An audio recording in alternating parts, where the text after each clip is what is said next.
వయసుని బట్టి సహజంగా స్త్రీలకైనా పురుషులకైనా ఎలాంటి ఆశలు రేకెత్తుతాయంటే, శరీరాన్ని సుఖపెట్టటమే, శరీరానికి కావలసిన అన్నిటినీ సమకూర్చటమే జీవిత ధ్యేయం అనే విధంగా మన మనసు పరిగెత్తిద్ది. ఫర్ ఎగ్జాంపుల్, కొంతమంది ఆలోచనలు ఎలా ఉంటాయో చెప్తాను. కొంతమంది కాదు, దాదాపు చాలామంది. ఇప్పుడు భార్యాభర్తల అనుబంధానికి దూరం అయిపోయింది అన్న. భర్త ప్రేమానురాగాలు లేవు ఇప్పుడు ఆమెకి, ఆయన్ని కోల్పోయింది. ఇప్పుడు సహజంగా కన్యాత్వం మొదలుకొని 7 ఏళ్ళు అంటే, ఫర్ ఎగ్జాంపుల్ 18 ఏళ్ళకి ఆమెకి వివాహం అయింది అనుకుందాం. 7 ఏళ్ళు అంటే ఎంత వయసు అండి? ఈ ఒక 2, అయ్యొక 5, 25 సంవత్సరాలు, 25 ఇయర్స్. అంటే 25 ఏళ్లకే 100 ఏళ్ల జీవితం అయిపోయిందా? తనకు కోరికలు ఉండవా? తనకి ఆశలు ఉండవా? తనకి వాంఛలు ఉండవా? ముఖ్యంగా లైంగిక వాంఛలు. ఓపెన్గా చెప్తున్నాను, ఏమనుకోవద్దు. అంటే కొంతమంది ఈ పేరు ఎత్తడానికి ఇబ్బంది ఫీల్ అవుతారు, కానీ నేను ఓపెన్గా మాట్లాడుతున్నాను. ఎందుకంటే అందరి హృదయాల్లో చాలా వరకు జవసత్వాలు సరిగ్గా పనిచేసే వాళ్ళు అందరి హృదయాల్లో ఈ కదలికలు ఉంటాయి కనుక నేను ఓపెన్గా చెప్తున్నాను. తమకై తమకు పుట్టకపోయినా పక్కన వాళ్ళన్నా అంటారు, ఏమ్మాయ్ ఎంత వయసు, 25 ఏళ్ళు లేవు నీకు, ముక్కు పచ్చలారని జీవితం అయిపోయింది, అందరూ భార్యాభర్తలు ముద్దు ముచ్చట కలిగి ఎంత చక్కగా ఉంటున్నారు, వాళ్ళకి అన్ని విధాల సుఖం, ఆనందం, సంతోషం అన్నీ ఉన్నాయి. ఏంటమ్మాయి కోల్పోయి నువ్వేంటి ఇలాగనే ఉండిపోయావేంటి? ఆ అబ్బాయిని, చనిపోయిన అబ్బాయినే తలుచుకుంటే ఏమన్నా ఉపయోగం ఉందా? చచ్చిపోయినోడేమో వస్తాడా? రాడు కదా. అందరూ సుఖపడుతున్నారమ్మా, అందరూ సుఖపడుతున్నారు. అర్థమైందా? నువ్వు ఎట్లా అమ్మా ఇట్లా ఒంటిగత్తెగా, కాబట్టి నువ్వు కూడా ఏదన్నా ఫలానా అబ్బాయి ఏందో నీకెళ్ళే చూస్తున్నాడు, 2 నెలలుగా గమనిస్తున్నాను, మరి మంచివాళ్ళలాగా ఉన్నాడు, మరి ఏదన్నా నీకు న్యాయం చేస్తాడేమో, కాస్త అబ్బాయిని కాస్త, కానీ ఇట్లా మాటలు చెప్పేవాళ్ళు ఉంటారు. ఎందుకంటే వాళ్ళు శరీర సంబంధులే కాబట్టి ఈ 25 ఏళ్ల వయసున్న ఆమెకి నీ వయసు చిన్నది, నువ్వు ఏం అనుభవించావు, ఏం సుఖపడ్డావు, ఏం సుఖపడ్డావు, ఈ మాటలు వినపడ్డప్పుడు నిజమే కదా, మనం ఏం అనుభవించాం లైఫ్ని. ఈ సుఖము అనుభవించావా, ఏం అనుభవించావు అన్న దానిలో మొట్టమొదట అంతర్లీనంగా ప్రతిధ్వనించేది లైంగికత. అంటే ఈ శరీరం, వినండి బాగా, ఈ శరీరం ఎలా బోధించిద్ది మనకంటే, లైంగిక ఆనందం పొందటమే జీవితంలో ప్రథమ ఘట్టం, ప్రాముఖ్యమైన ఘట్టం. అర్థమైందా? అదే ముఖ్యమైంది, అదే జీవితంలో చాలా ఆనందకరమైంది, అదే ప్రాముఖ్యమైంది. అది లేకపోతే ఈ జీవితానికి అర్థమే లేదు. ఇంత అందం ఉండి ఏమి లాభం, అంతా అడవిగాచిన వెన్నెలైపోతుంది. సినిమాలో డైలాగులు, పాటలు ఇవి కూడా బాగా కోఆపరేట్ చేస్తాయి. పక్కింటోళ్ళు లేదా బంధువులు, కొంతమంది శ్రేయోభిలాషులు మేలు కోరినట్లే. కొంతమంది ఏమంటారంటే, సరే డైరెక్ట్గా ఈ లైంగికత అనే విషయాన్ని మాట్లాడడానికి కొంతమంది ఫీలింగ్స్ వల్ల ఏమంటారంటే, అమ్మ నీకు నీడ ఉండాలి కదా, నీకంటూ ఒక తోడు ఉండాలి కదా, రేపు మంచి అయినా చెడ్డైనా నిన్ను ఆలనా పాలన చూసుకుని ఒక తోడు ఉండాలి కదా అన్న రూట్లో వస్తారు. అంటే ఇలా రావటం, భర్త చనిపోయిన స్త్రీ మరో పెళ్లి చేసుకోవటం తప్పు అని నేను అనట్లా.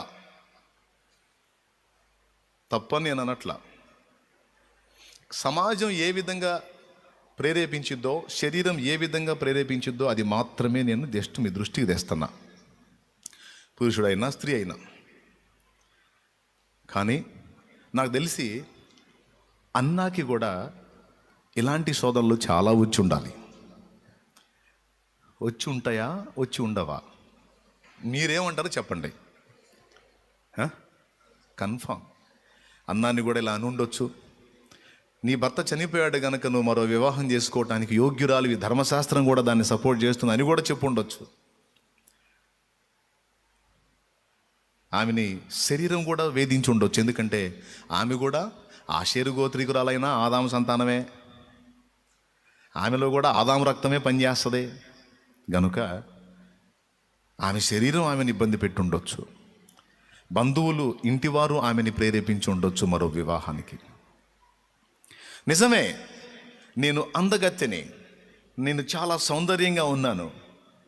పిచ్చి పిచ్చి ముఖాలు వేసుకున్నోళ్ళు జీవితాన్ని హాయిగా భర్తతో సుఖ సంతోషాలు అనుభవిస్తుంటే, ఇంత సౌందర్యం కలిగి ఇంత గ్లామర్గా ఉండి నేనెందుకు ఇలా ఉండాలి, నేను కూడా లైఫ్ని ఎంజాయ్ చేయాలి అనే ఒక ఎంపిక ఆమె ముందు కదులుతుంది. మరోపక్క జీవితమంతా అందుకోసమేనా నా కుమారి? జీవితమంతా అదేనా? అదే ప్రాముఖ్యమైందా? డబ్బు, లైంగిక ఆనందాలు, ఐహిక విచారాలు, మనుషుడు తాత్కాలికంగా పొందే ఈ సుఖ సంతోషాలు, అదేనా జీవితం నా కుమారి? అంతకంటే శ్రేష్టమైన జీవితం నేను కాదా అనే దేవుని స్వరం. అంతకంటే ఆనందకరమైన, శ్రేష్టమైన, మధురమైన జీవితం నేను ఇవ్వలేనా నా కుమారి? ఏమి ఎంపిక చేసుకుంటావు అన్నా ఒక అద్భుతమైన ఎంపిక చేసింది. 84 ఏళ్ళు జీవించిందటండి. 84 సంవత్సరాలు అంటే సుమారు 25 సంవత్సరాల నుంచి ఇక దేవునితో నడక మొదలుపెట్టి 25 ఏళ్ల వయస్కురాలికి ఎన్ని కోరికలు, ఎన్ని వాంఛలు, ఎన్ని జీవితాశయాలు శరీరాన్ని బట్టి ఉంటాయో అన్నిటినీ తొక్కిపడేసి ఒక మనిషికి నేను దాసురాలై, ఒక మనిషికి ఊడిగం చేసేదానికి నన్ను నేను అప్పగించుకున్నట కంటే నా దేవునికే నన్ను నేను అప్పగించుకుంటాను.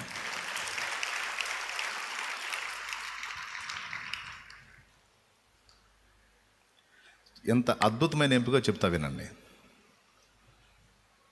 ఇప్పుడు నేను ఇంకో పెళ్లి చేసుకుంటా. నాకు తగ్గోడు ఎవరో దొరుకుతాడు,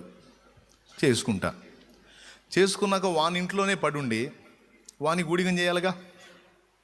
వానికి కాళ్ళు ఒత్తాలి, వానికి పిల్లల్ని కనాలి, ఆ పిల్లల్ని పెంచి పెద్ద చేయాలి, వాడి వంశాన్ని నేను నిలబెట్టాలి, వాడి వంశానికి నేను వృద్ధి కలిగించాలి.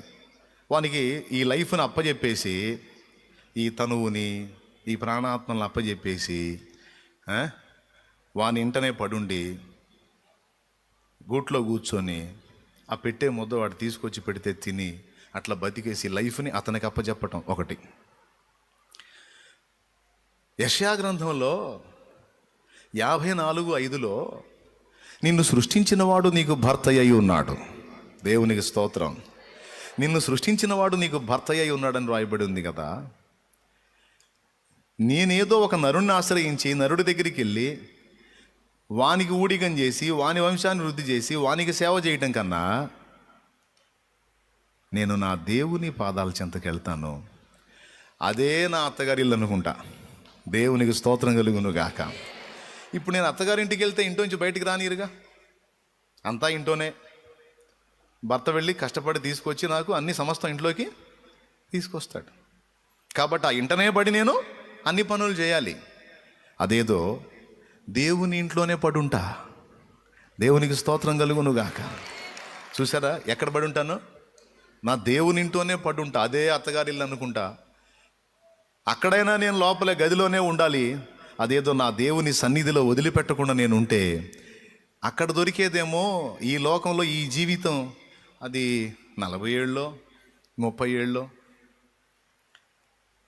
నడుస్తుంది. తర్వాత పోతాను. నేను పోయిన నాడు నా బంధాలు పోతాయి, నా అనుబంధాలు పోతాయి, నన్ను హత్తుకున్న వాళ్ళు, నేను గన్నోళ్ళు, నన్ను గన్న మొత్తం పోతారు. ఒంటరి కత్తిని. నా చావులో ఎవరు నాకు తోడు రారు. అదే నేను నా దేవునికి జీవితాన్ని అంకితం చేశాను అనుకో, ఆయన ఇహమందును పరమందును కూడా నన్ను విడవడు కదా. నాకు శాశ్వతమైన యజమానుడు కదా. ఈ లోకంలో ఉన్నటువంటి వీరందరూ, ఇప్పుడున్నటువంటి ఈ భార్యాభర్తల అనుబంధాలన్నీ ఒకనాడు విచ్ఛిన్నమైపోతాయి కదా. ఎవరిదో వాళ్ళు తెంచుకొని వెళ్ళిపోతారు కదా. వెళ్ళిపోయినాడు అందరూ కలిసి అక్కడ చేరతారు కదా. అందరికీ తానే భర్త అయి ఉన్నాడు కదా. సంఘం అంతటికి తానే శిరస్సు కదా. సంఘము ఆయనకు భార్య కదా. అదేదో సచిన తర్వాత పోయి ఆయనకు వధువు అయ్యే కంటే ఈ జీవితాన్ని, ఈ యవన ప్రాయాన్ని ఆయనకి అంకితం చేస్తాను. ఆయన సన్నిధే నా అత్తగారి ఇల్లు.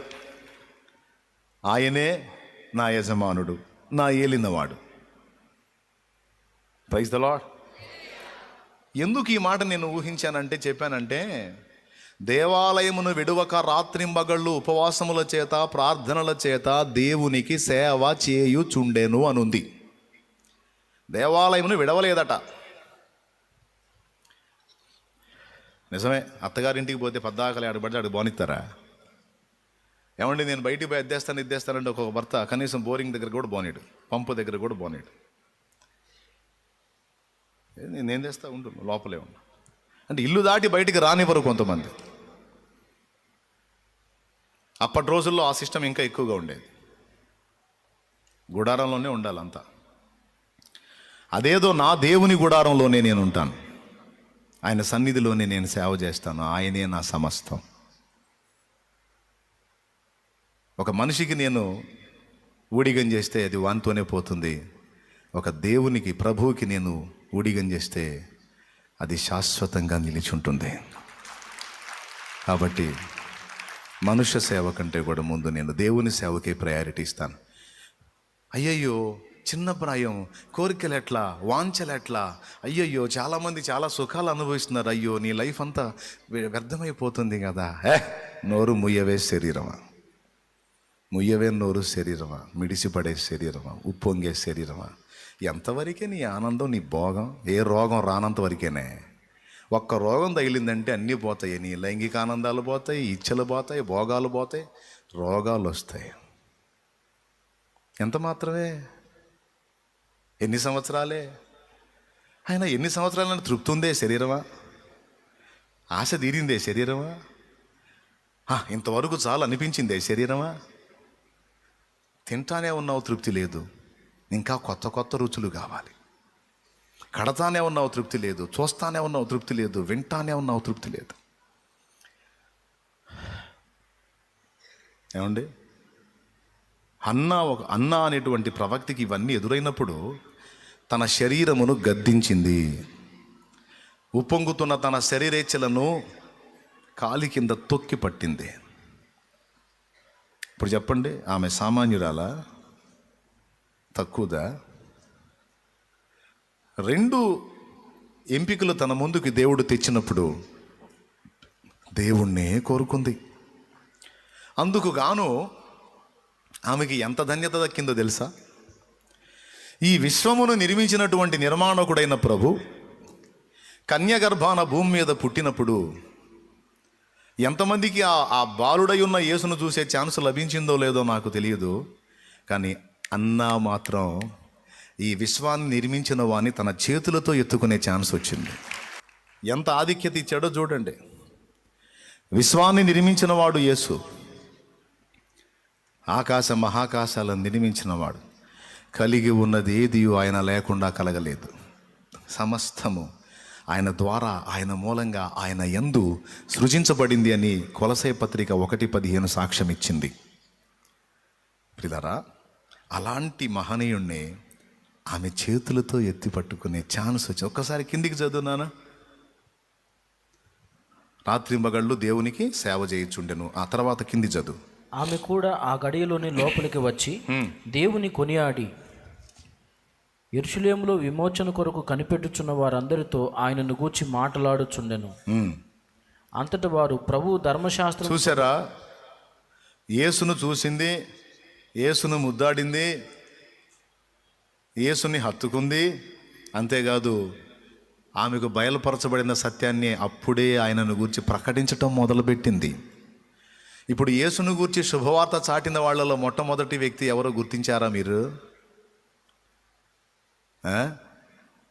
యేసును గూర్చి మాట్లాడటం మొదలుపెట్టిన మొదటి వ్యక్తి ఎవరో గుర్తించారా? సుమయోను వచ్చాడు, మరియమ్మకు చెప్పాడు, జనానికి చెప్పాడు లేదు మనకి తర్వాత. కానీ అన్నా మాత్రం ఆయనను గూర్చి జనులతో మాట్లాడిందట. యేసును గూర్చి మొట్టమొదట ఇతరులకు పరిచయం చేసే ఛాన్స్, ఆయన్ని ఎత్తుకొని ముద్దాడే ఛాన్స్ మామూలు విషయమా? అమ్మో, విశ్వ నిర్మాణకుడు, మనల్ని నిర్మించినోడండి. మనకి ముక్కు తయారు చేసి ముక్కులో గాలి వాయువును నింపినోడు యేసయ్య. ఆయన్ని పట్టుకునే ఛాన్స్ వచ్చింది ఆమెకి. కదా. ఇప్పుడు మనం రేపు పరలోకం పోయిన తర్వాత పెద్దవాడైన యేసును హత్తుకుంటాం, కానీ బాలుడైన యేసు దొరకడం మనకి. కానీ బాలుడైన యేసును చేతల్లో మోసింది. రేపు యేసయ్య దగ్గరికి పోయినా ఒకవేళ మనం ఆయన హత్తుకుంటే ఆయన మనల్ని ఎత్తుకుంటాడు, మనల్ని మోస్తాడు, కానీ ఆయన్ని మోసే ఛాన్స్ మనకు రాదు. కానీ అన్నాకి సుమేయనుకి ఇద్దరికి కూడా ఆ ఛాన్స్ వచ్చింది. ఎందుకు? ప్రభువుని కోరుకున్నందుకు. ఎందుకో? వదిలే కొట్టొద్దులే, అంత అవసరం లేదు. ఒరే వద్దంటే కొడతారు, అది సామాన్యమా? ఇప్పుడు నేను చెప్పిన ఈ మాటలు మీకు ఏమర్థమైంది? ప్రతి మనిషికి ఈ 2 ఎంపికలు వస్తాయి. ఇప్పుడు భర్త లేని స్త్రీల గురించి చెప్తే ఈ మ్యాటర్ సరిపోయింది. భర్త ఉండి కూడా లోకాకర్షణల వైపు వెళ్ళేటువంటి స్త్రీల గురించి, భార్య ఉండి కూడా లోకాకర్షణల వైపు వెళ్ళే పురుషుల గురించి ఇంకొంచెం ఆలోచించాలి. అసలు ఏమీ లేకపోయినా సరే లైఫ్ను అలా సమర్పణ చేసుకున్న ఆమె శారీరకంగా ఏమీ పొందలా. కానీ తమ్ముడా, పిచ్చామో మంచామో నీకంటూ ఒక భార్య ఉంది కదా. చెల్లెలా, పిచ్చోడో మంచోడో, నల్లటోడో ఎర్రటోడో పొట్టోడో పొడుగోడు ఎవరో నీకు తగ్గ భర్త నీకు దేవుడు ఇచ్చాడు కదా. వీళ్ళని దిక్కుమాలిన రకాలను చూసి నువ్వెందుకు దిక్కుమాలిన పనులు చేస్తావు అనేది దేవుడు అడుగుతున్న ప్రశ్న. అవసరమైతే అసలు ఏ అనుబంధం లేకపోయినా అన్నాలాగా ఉండిపోయే దమ్ము ధైర్యం నీకు ఉండాలి. అలాంటిది ఏదో నీకు ఇచ్చినదేదో నేను నీకు ఇచ్చాను కదా, ఒక తోడుని, అతన్ని ఎందుకు మోసగించాలి నువ్వు? దురాశ గర్భమును ధరించి పాపమును కనగా పాపం పరిపక్వమై మరణానికి అంటదని వ్రాయబడి ఉండలేదా? ఎందుకు? వీళ్ళని చూసి ఇతరులతో పోల్చుకొని మనిషికి మనశ్శాంతి కరువు చేసేటువంటి దరిద్రాల్లోకెల్లా పెద్ద దరిద్రం ఏందో తెలుసా? పక్కోళ్ళతో పోల్చుకోవటం. ఇప్పుడు కొద్దిగా రంగు తక్కువ ఉన్నాడమ్మా, కొద్దిగా రంగు తక్కువ నల్లగా ఉన్నాడు, అయితేనే బంగారంలా చూసుకుంటున్నాడు. కానీ ఏమేం ఫీల్ అయ్యిద్దో తెలుసా? పక్కామ భర్త ఎర్రగా ఉన్నాడు, మా ఆయన నల్లగా ఉన్నాడు. కొంతమందికి వాళ్ళకే పుట్టిద్ది, కొంతమందికి ఏమో పక్కింటోళ్ళు పుట్టిస్తారు. అగ్గిపుల్ల తల్లులు ఉంటారు, అగ్గిపుల్ల తల్లులు అద్భుతంగా గీసాడ పెడతారు కాపురాల్లో. కొంపతీసి మీరు అట్టంటి వాళ్ళు ఎవరిని ఉన్నారా? ఉండకూడదమ్మా. అసలు నువ్వు ఇంత చక్కని దానివి, పట్టుకుంటే కందిపోయేటట్టుంటావు. అసలు చూసావా? అసలు పెళ్లి సంబంధం పెళ్లి చూపులు చూసావు నేను? ఆయనే ఆడా, నువ్వే ఆడా, తారు డబ్బాలాగా నల్లగా, అమ్మో పొగులు చూస్తే రాత్రి కళ్ళలోకి వచ్చేటట్టుంటాడు ఆయన. నువ్వు ఎంత చక్కని దానివి, అసలు ఎట్లా చేసుకున్నావు అమ్మా? వయసు కూడా చాలా పెద్ద వయసులాగుంది. అసలు ఎట్లా నచ్చాడమ్మా తారు డబ్బా నీకు? అబ్బే, నీ అందానికి నీ కలర్కి ఫలానా 3వ ఇంట్లో ఒక ఆయన ఉన్నాడు చూడు, సూపర్. అసలు మీ ఇద్దరు జంట అయితే మామూలుగా ఉండేది కాదు. అయిపోయే అగ్గిపుల్ల గీసే, ఇంకేమాయే. అప్పటిదాకా పాపం ఏ ఫీలింగ్ లేకుండా చక్కగా భర్త, అద్భుతంగా కనపడే భర్త, అక్కడి నుంచి తారు డబ్బా కనపడతా ఉంటుంది భర్త వచ్చినప్పుడు. ఎందుకు? ఆ సైతాన్ తీసిపోయింది కదా. ఏమండి, నీకు ఎవరిని ఇవ్వాలో, ఏ పొజిషన్లో ఇవ్వాలో, ఎలాంటి వ్యక్తులను ఇవ్వాలో ఆయనకు తెలియదు? తెలుసా లేదా? ఇచ్చాడు కదా, మళ్ళీ ఎందుకు ఆ నీచమైన ఆలోచన? ఇది ఓన్లీ భర్తలు భార్యల విషయంలోనే కాదు, భర్తల్ని కూడా కొంతమంది ఇలానే అంటారు. ఏందిరా నువ్వేమో హీరోలాగా ఉంటావు, సినిమా వాళ్ళు చాలరు నీ దెబ్బకి, ఏడ దొరికిందిరా, పిచ్చిదాన్ని చేసుకున్నావు నాయన, రైల్వే స్టేషన్లో ముష్టెత్తుకునేటట్టు ఉంటుంది అమ్మ మొహం అనేవాళ్ళు ఉంటారు.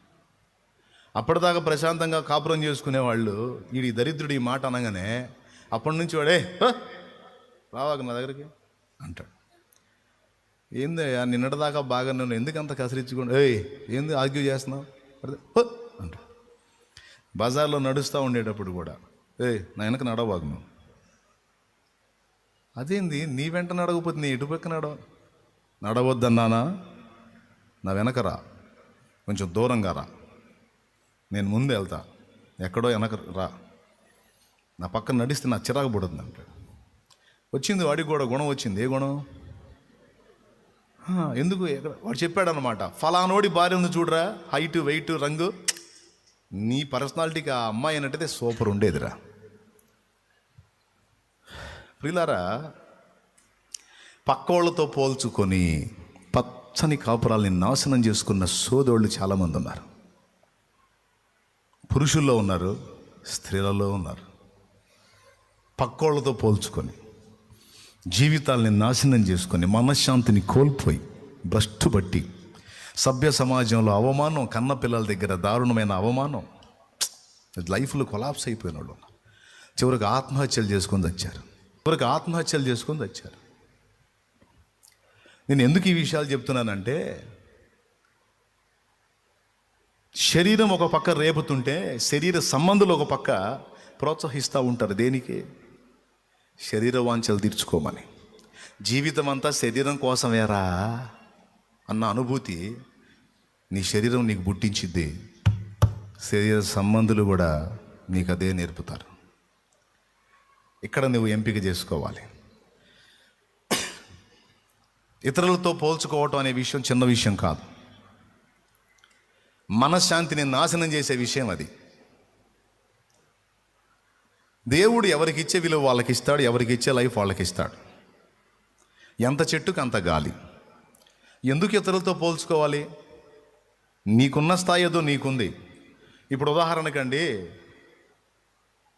నల్లగొన్నావు నువ్వు, ఎర్రటోడిని చూసి గందరగోళం అయిపోతే నువ్వు ఎరుపవుతావా? కావుగా. నీకు ఇచ్చిన కలర్ ఎవరిచ్చారు నీకు? ఆ కోటింగ్ ఎవరు వేశారు నీకు? ఆ బొమ్మని, నీ బొమ్మని ఎవరు తయారు చేశారు? సృష్టికర్త చేశాడు. నన్ను ఎర్రగా ఎందుకు చేయాలా, నల్లగా ఎందుకు చేసావని అడిగితే ఆయన ఏం చూస్తాడు? నాకు నువ్వు నల్లగా ఉంటేనే నచ్చుతావురా, నాకు నీ కలరే ఇదే నాకు నచ్చింది, నాకు ఇట్లానే నువ్వు ఇష్టం అంటాడు. కుండలు చేసేవాడు నల్ల మట్టితో చేస్తాడు, నల్ల కుండలు వస్తాయి తెలుసా మీకు? ఎర్ర మట్టితో చేస్తాడు, ఎర్ర కుండలు వస్తాయి. నల్ల కుండ అడిగిద్దా, ఎందుకయ్యా కుమ్మరి నన్ను అట్లా చేయలేదు, ఎట్లా చేసావంటే ఏమైంది? పగిలిపోద్ది. ఏం పగిలిద్ది? కుండ పగిలిద్ది. ఎందుకు ఎగస్టాలు దానికి? సృష్టికర్త ఇష్టం. ప్రైస్తలో ఇక్కడ గమనించాల్సిన విషయం ఏంటంటే, ఎర్రగున్నానా నల్లగున్నాను, వాడు ఎర్రగున్నాడు నేను నల్లగున్నా, వాడు పొడుగున్నాడు నేను పొట్టిగున్నా, వాడు లావు ఉన్నాడు నేను సన్నంగా ఉన్నా, లేకపోతే నేను లావు ఉన్నాను వాడు సన్నంగా ఉన్నాడు నేను కూడా అట్టయితే, ఇవన్నీ తీసేయి. వాడు 4 ఎకరాలు కూడా సంపాదించాడు, నేను 4 సెంట్లు కూడా, ఇది తీసేవయా, తీసే. నీకు ఉండటానికి తినటానికి ఇచ్చాడా లేదా? లేకపోతే అడుగు దేవుడిని. నీకు కావాల్సిన సహాయం న్యాయంగా జరిగిందా లేదా? అదనంగా దేవుడు ఏదన్నా ఆయన చిత్తమైతే చూసుకుంటాడు. నీకు చెప్తున్న వార్త ఏంటంటే, నువ్వు ఇతరులతో పోల్చుకోవద్దు, పోల్చుకొని నీ మనస్సుని పాడు చేసుకోవద్దు.